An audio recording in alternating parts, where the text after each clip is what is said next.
Welcome back to the Angry Man Podcast with Jason and Greg.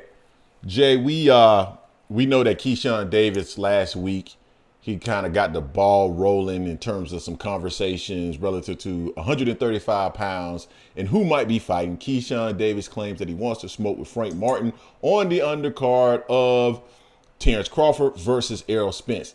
Now, we know Errol Spence doesn't want that fight. He believes that Frank Martin should be in the ring with Shakur Stevenson. So they exchanged some tweets, nothing real, nothing heavy. But, last night, Shakur Stevenson was interviewed. I believe was it by Fight Hype or ES News? I can't remember which one it was now. I always forget which I one. can't tell. Yeah. But, so they asked Shakur Stevenson about the potential of fighting Frank Martin. I thought what he said was interesting, right? So he said, when you think about either himself or Keyshawn Davis, they're both poison. So it's whatever poison you want to take, right? Now, I think very highly of Shakur Stevenson, man. I think he's possibly the best fighter at 135 pounds.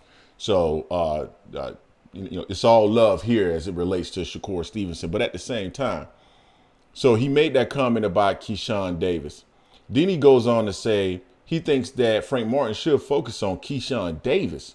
And the reason why he feels like Frank Martin should focus on Keyshawn Davis is because essentially, he's more established than Frank Martin. Frank Martin hasn't won any titles or anything like that. So essentially what he is saying is that he's on a different level. So Frank Martin is closer to the level of a Keyshawn Davis and should focus on Keyshawn. Now, I thought that was interesting, man, because yes, he has won titles at 130 pounds. I think he had the WBC and what was the other title that he had? Yeah, we about to kill this.